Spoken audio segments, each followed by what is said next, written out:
Hari ketiga. Apakah yang menggerakkan kehidupan Anda? Aku memperhatikan bahwa motivasi dasar untuk berhasil adalah kekuatan pendorong, rasa iri hati, dan kecemburuan. Pengkhotbah pasal 4 ayat 4. Manusia tidak mempunyai tujuan adalah ibarat kapal tanpa kemudi, suatu kesia-siaan, kehampaan, bukan manusia yang sebenarnya. Thomas Carlyle. Kehidupan setiap orang digerakkan oleh sesuatu. Kebanyakan kamus memberikan definisi drive atau menggerakkan sebagai membimbing, mengendalikan, atau mengarahkan. Entah mengemudi mobil, memalu paku, atau memukul bola golf, Anda membimbing, mengendalikan, dan mengarahkannya pada saat itu. Kekuatan apakah yang menggerakkan kehidupan Anda? Saat ini mungkin Anda digerakkan oleh suatu masalah, suatu tekanan, atau suatu batas waktu. Anda mungkin digerakkan oleh ingatan yang menyakitkan, ketakutan yang menghantui, atau keyakinan yang tidak disadari. Ada ratusan keadaan, nilai, dan emosi yang dapat mendorong kehidupan Anda. Berikut ini adalah 5 dari yang paling umum. Pertama, banyak orang digerakkan oleh rasa bersalah. Mereka menghabiskan hidup berlari dari penyesalan dan menyembunyikan rasa malu. Orang-orang yang digerakkan rasa bersalah sebenarnya dimanipulasi oleh ingatan. Mereka mengizinkan masa lalu mengendalikan masa depan. Mereka sering tanpa sadar menghukum diri sendiri dengan merusak keberhasilan sendiri. Ketika Kain berdosa, rasa bersalahnya memisahkan dia dari hadirat Tuhan. Dan Tuhan berkata, "Engkau akan menjadi pengembara yang tidak punya perhentian di muka bumi." Itu menggambarkan kebanyakan orang hari ini mengembara dalam hidup tanpa suatu tujuan. Kita adalah produk masa lalu, tetapi kita tidak perlu menjadi tawanannya. Tujuan Tuhan tidak dibatasi oleh masa lalu Anda. Ia mengubahkan seorang pembunuh bernama Musa menjadi seorang pemimpin dan seorang pengecut bernama Gideon menjadi pahlawan yang gagah berani. Dan ia dapat melakukan hal-hal yang menakjubkan dengan sisa kehidupan Anda juga. Tuhan memang ahli dalam memberikan awal yang baru. Alkitab berkata, "Berbahagialah mereka yang diampuni kesalahannya." Betapa leganya bagi mereka yang telah mengakui dosa-dosa mereka dan dibersihkan riwayatnya oleh Tuhan. 2. Banyak orang digerakkan oleh kebencian dan kemarahan. Mereka terus mencengkeram sakit hati itu dan tidak pernah mengatasinya. Mereka bukannya melepaskan sakit hati melalui pengampunan, tetapi justru menghidupkannya berulang kali dalam pikiran. Sebagian orang yang digerakkan oleh kebencian bungkam dan menyimpan kemarahan mereka, sedangkan yang lain meledakkan kemarahan itu kepada orang lain. Kedua respon ini tidak sehat dan tidak menolong. Kebencian selalu menyakiti Anda lebih dari orang yang Anda benci. Ketika orang yang menimbulkan kemarahan itu mungkin telah lupa apa yang ia lakukan dan melanjutkan kehidupan, sedangkan Anda masih terus menikmati luka batin Anda dan mengabadikan masa lalu. Perhatikanlah, mereka yang telah menyakiti hati Anda di masa lalu tidak terus menyakiti Anda sekarang, kecuali Anda terus menyimpan rasa sakit itu melalui kebencian. Masa lalu Anda sudah lewat, tidak ada yang akan dapat mengubahnya. Anda hanya menyakiti diri sendiri dengan kepahitan Anda. Demi kebaikan Anda, belajarlah darinya, lalu lepaskanlah itu. Alkitab berkata, membuat diri sangat cemas dengan kebencian adalah hal yang bodoh dan tak masuk akal. 3. Banyak orang digerakkan oleh ketakutan. Ketakutan mereka mungkin adalah akibat dari pengalaman traumatis, harapan yang tidak realistis, tumbuh dalam keluarga yang sangat dikendalikan, atau bahkan kecenderungan genetik. Apapun penyebabnya, mereka yang digerakkan oleh rasa takut sering kehilangan kesempatan besar karena mereka tidak berani melangkah keluar. Mereka hanya merasa aman, menghindari risiko, dan mencoba memelihara status quo. Ketakutan adalah penjara yang dibuat diri sendiri, yang akan menghalangi Anda menjadi apa yang Tuhan kehendaki. Anda harus melawannya dengan senjata iman dan kasih. Alkitab berkata, di dalam kasih tidak ada ketakutan, karena ketakutan melumpuhkan. Maka hidup yang penuh ketakutan akan kematian, akan penghakiman, belumlah sepenuhnya dibentuk dalam kasih. Keempat, banyak orang digerakkan oleh materialisme. Keinginan mereka untuk memiliki menjadi tujuan utama dalam hidup mereka. Dorongan untuk selalu menginginkan lebih banyak ini didasarkan pada konsepsi yang keliru, yang mengatakan bahwa memiliki lebih banyak akan membuatku merasa lebih bahagia, lebih penting, dan lebih aman.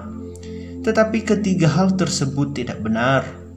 Kepemilikan hanya memberikan kebahagiaan sementara. Karena benda tidak berubah, kita akhirnya merasa bosan dan menginginkan yang lebih baru, lebih besar, dan lebih baik. Jika memiliki lebih banyak, aku menjadi lebih penting, juga merupakan sebuah mitos. Nilai diri dan nilai benda tidaklah sama. Nilai diri Anda tidak ditentukan oleh harta milik Anda.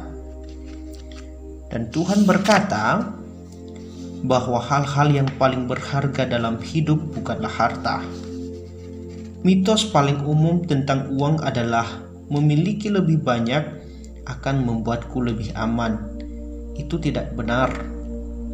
Kekayaan dapat hilang dalam sekejap melalui faktor-faktor yang tidak dapat dikendalikan. Keamanan yang sebenarnya dapat ditemukan pada apa yang tidak pernah dapat diambil dari Anda. Hubungan Anda dengan Tuhan. 5. Banyak orang digerakkan oleh kebutuhan untuk diterima.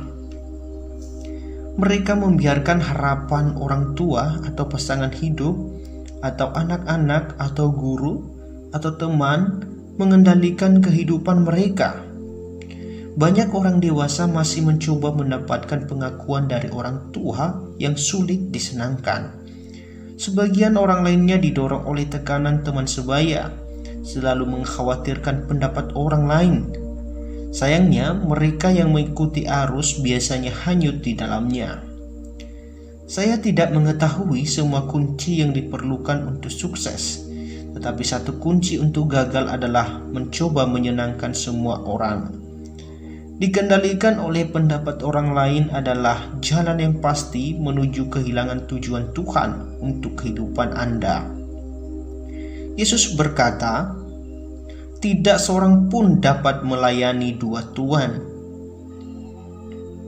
Ada kekuatan lain yang dapat menggerakkan kehidupan Anda, tetapi semua menuju ke jalan buntu yang sama. Potensi yang tidak terpakai, tekanan yang tidak perlu, dan hidup yang tidak memuaskan. Perjalanan 40 hari ini akan menunjukkan kepada Anda bagaimana kehidupan yang digerakkan oleh tujuan. Suatu kehidupan yang dipimpin, dikendalikan, dan diarahkan oleh tujuan Tuhan. Tidak ada hal yang lebih berat dari mengetahui tujuan Tuhan untuk kehidupan Anda. Dan tidak ada yang dapat menggantikannya jika kita tidak mengetahuinya. Tidak keberhasilan, kekayaan, kepopuleran, atau kesenangan. Tanpa tujuan, hidup akan menjadi suatu gerakan tanpa arti, kegiatan tanpa arah, dan peristiwa tanpa alasan. Tanpa tujuan, hidup menjadi tidak berarti, dangkal, dan tidak terarah. Manfaat dari kehidupan yang digerakkan oleh tujuan. Ada 5 manfaat besar dari kehidupan yang digerakkan oleh tujuan. Pertama, mengenali tujuan Anda memberikan arti pada kehidupan Anda. Kita diciptakan untuk mempunyai arti. Karena itulah yang mencoba cara-cara yang meragukan untuk menemukannya, seperti astrologi atau ilmu keinan. Jika hidup mempunyai arti, Anda dapat menanggung hampir segala masalah, dan tanpa itu tidak ada yang dapat ditanggung. Seorang pemuda berusia 20 menulis, "Aku merasa gagal karena aku berjuang untuk menjadi berarti, dan aku bahkan tidak tahu apakah itu. Yang aku ketahui hanyalah bertahan. Suatu hari nanti jika aku menemukan tujuan, aku akan merasa mulai hidup." Tanpa Tuhan, hidup tidak mempunyai tujuan, dan tanpa tujuan, hidup tidak mempunyai arti. Tanpa arti, kehidupan tidak mempunyai kepentingan atau harapan. Dalam Alkitab, banyak orang mengekspresikan keputusan ini. Yesaya mengeluh, "Aku telah bekerja tanpa tujuan. Aku telah memakai kekuatanku dengan sia-sia dan tidak untuk apa-apa." Ayub berkata, "Hari-hari berlalu dengan cepat dan berakhir tanpa harapan. Dan aku menyerah, aku bosan hidup. Tinggalkan aku sendiri, hidupku tidak berarti." Tragedi paling besar bukanlah kematian, tetapi hidup tanpa tujuan. Harapan sama pentingnya seperti udara dan air dalam hidup Anda. Anda memerlukan harapan untuk bertahan. Dr. Bernie Siegel mendapati bahwa ia dapat memprediksi pasien kanker mana yang akan bertahan dengan bertanya, "Anda mau hidup sampai berusia 100 tahun?" Mereka yang benar-benar memiliki tujuan hidup menjawab ya, dan hampir dapat dipastikan mereka adalah orang-orang yang dapat bertahan. Harapan muncul karena ada tujuan. Jika Anda merasa tidak berpengharapan, bertahanlah. Perubahan luar biasa akan terjadi dalam kehidupan Anda sementara Anda mulai menjalaninya dengan tujuan. Tuhan berkata, "Aku mengetahui rancangan-rancanganku untukmu. Aku mempunyai rencana-rencana yang baik untukmu, bukan rencana-rencana untuk menyakitimu. Aku akan memberikanmu harapan dan masa depan yang baik." Mungkin Anda merasa sedang menghadapi situasi yang sulit, tetapi Alkitab berkata, Tuhan mampu melakukan jauh lebih banyak dari yang pernah kita minta atau mimpikan jauh melebihi doa-doa, keinginan-keinginan, pemikiran-pemikiran atau harapan-harapan kita. 2. Mengetahui tujuan akan menyederhanakan kehidupan Anda. Itu akan menetapkan apa yang perlu dan tidak perlu Anda lakukan. Tujuan Anda menjadi standar yang dapat Anda pakai untuk mengevaluasi kegiatan mana yang penting dan mana yang tidak. Anda hanya bertanya, apakah kegiatan ini membantuku memenuhi salah satu tujuan Tuhan untuk hidupku? Tanpa tujuan yang jelas, Anda tidak mempunyai fondasi untuk mendasarkan keputusan, mengalokasi waktu dan memakai sumber Anda. Anda akan cenderung membuat pilihan berdasarkan situasi, tekanan, dan perasaan pada saat itu. Orang yang tidak mengetahui tujuannya mencoba untuk melakukan terlalu banyak hal, dan itu menyebabkan stres, keletihan, dan konflik. Mustahil melakukan segala sesuatu yang orang lain minta untuk Anda lakukan. Anda hanya mempunyai waktu cukup untuk melakukan apa yang Tuhan kehendaki. Jika Anda tidak dapat menyelesaikannya, itu berarti Anda mencoba melakukan lebih banyak dari yang Tuhan maksudkan. Atau mungkin Anda menonton televisi terlalu sering.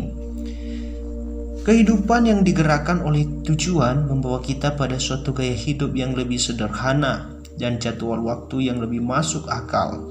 Alkitab berkata, kehidupan yang suka pamer dan penuh kepura-puraan adalah kehidupan yang kosong. Kehidupan yang sederhana adalah kehidupan yang penuh.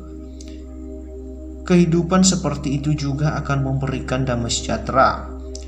Tuhan, Engkau memberikan damai sejahtera yang sempurna kepada mereka yang dengan teguh mengikuti tujuan dan kepercayaannya kepadamu. Ketiga, mengetahui tujuan Anda memberikan fokus pada kehidupan Anda. Itu memusatkan upaya dan energi pada apa yang penting. Anda menjadi efektif dengan bersikap selektif. Memang sifat manusia mudah dibelokkan oleh hal-hal kecil. Kita bermain Trivial Pursuit, nama sebuah game, dengan hidup kita. Henry David Thoreau memperhatikan bahwa orang seringkali hidup dalam keputusasaan yang diam. Tetapi gambaran yang lebih baik untuk masa kini adalah kegiatan tanpa tujuan. Banyak orang bersikap seperti gyroskopus yang berputar dengan sangat cepat, tetapi tidak berpindah kemanapun. Tanpa tujuan yang jelas, Anda akan terus berubah arah. Pekerjaan, hubungan, gereja, atau hal-hal lain. Dengan berharap bahwa setiap perubahan akan menyelesaikan kebingungan atau mengisi kekosongan hati Anda. Anda berpikir mungkin sekarang atau berbeda, tetapi itu tidak menyelesaikan masalah yang sebenarnya, yaitu kurangnya fokus dan tujuan. Alkitab berkata, "Jangan hidup sembarangan semaunya, pastikanlah supaya engkau mengerti apa yang dikehendaki Tuhan." Kuasa pemusatan perhatian dapat dilihat dalam cahaya. Cahaya yang menyebar hanya memiliki kekuatan atau dampak kecil, tetapi Anda dapat memusatkan energinya dengan memusatkan fokus. Dengan kaca pembesar, cahaya matahari dapat difokuskan untuk membakar rumput atau kertas. Ketika cahaya lebih difokuskan sebagai sinar laser, sinar itu dapat memotong baja. Tidak ada yang sama kuatnya dengan kehidupan yang berfokus, yaitu kehidupan yang mempunyai tujuan. Pria dan wanita yang telah membuat perbedaan besar dalam sejarah adalah pribadi-pribadi yang sangat terfokus. Misalnya, Rasul Paulus yang dapat dikatakan sendirian memperluas kekristenan di seluruh kekaisaran Romawi. Rahasianya adalah kehidupan yang berfokus. Ia berkata, "Aku memfokuskan seluruh energi pada satu hal, merupakan masa lalu dan memandang masa depan." Jika Anda ingin hidup Anda memberi dampak, fokuslah, berhentilah bermain-main, berhentilah melakukan semuanya. Kurangilah aktivitas Anda, pangkaslah kegiatan-kegiatan yang tidak penting, dan lakukan hanya yang paling penting. Jangan pernah samakan aktivitas dengan produktivitas. Anda dapat menjadi sibuk tanpa tujuan, tetapi apa gunanya? Paulus berkata, "Marilah kita memusatkan perhatian pada tujuan itu, kita yang menginginkan semua yang disediakan Tuhan untuk kita." Keempat, mengetahui fokus Anda akan memotivasi kehidupan Anda. Tujuan selalu menimbulkan gairah. Tidak ada yang lebih memberikan kekuatan dibanding tujuan yang jelas. Sebaliknya, gairah memudar jika tidak ada tujuan. Bangun dari tempat tidur saja akan menjadi kebiasaan. Biasanya pekerjaan yang tidak berartilah yang membuat kita letih, menguras energi, dan merampas sukacita, bukan kelebihan pekerjaan. George Bernard Shaw menulis, "Inilah sukacita sejati dalam hidup. Mengerti bahwa kita dipakai untuk tujuan yang kita sadari sebagai hal yang besar. Menjadi kekuatan alami bukanlah keluhan rasa sakit dan kesedihan yang egois, dengan menggerutu bahwa dunia tidak memberikan segala sesuatu untuk membuat kita bahagia." Kelima, mengetahui fokus Anda akan menyiapkan Anda untuk menghadapi kegagalan. Banyak orang menghabiskan waktu dalam hidup mereka untuk menciptakan warisan kekal di bumi. Mereka ingin dikenang ketika mereka pergi. Tetapi yang paling penting bukanlah apa yang dikatakan orang lain tentang kehidupan Anda, melainkan apa yang Tuhan katakan. Yang gagal dimengerti orang adalah bahwa semua pencapaian akhirnya akan lewat, catatan menjadi rusak, reputasi memudar, dan pujian dilupakan. Di sekolah tinggi, sasaran James Dobson adalah menjadi juara tenis sekolah. Ia sangat bangga ketika pialanya diletakkan di lemari sekolah. Bertahun-tahun kemudian, seseorang mengirim piala itu kepadanya.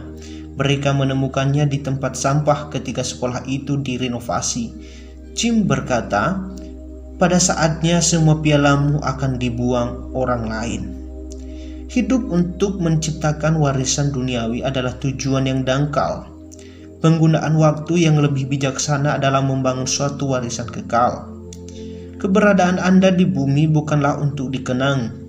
Anda ada di sini untuk mempersiapkan diri menghadapi kekekalan. Pada suatu hari Anda akan berdiri di hadapan Tuhan dan Ia akan memeriksa kehidupan Anda. Ujian akhir sebelum memasuki kekekalan, Alkitab berkata, "Ingatlah, kita masing-masing akan berdiri sendiri di hadapan tahta penghakiman Tuhan. Ya, kita masing-masing akan diwajibkan mempertanggungjawabkan diri kita pribadi kepada Tuhan. Untunglah Tuhan ingin kita lulus ujian, jadi Ia telah memberikan kita pertanyaan-pertanyaan sebelumnya. Dari Alkitab kita dapat menyimpulkan bahwa Tuhan akan mengajukan dua pertanyaan penting ini.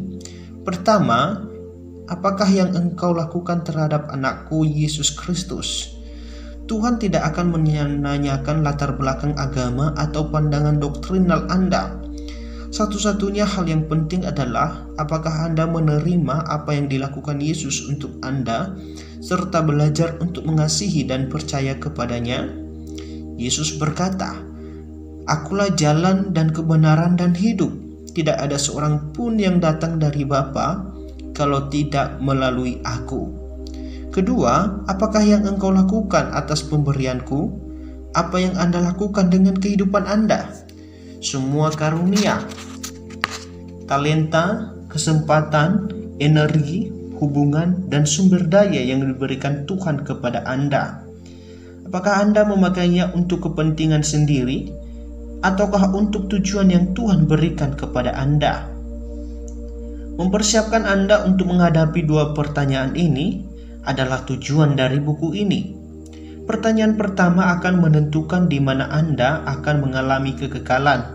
Pertanyaan kedua akan menentukan apa yang Anda lakukan dalam kekekalan. Pada akhir buku ini, Anda akan siap menjawab kedua pertanyaan tersebut.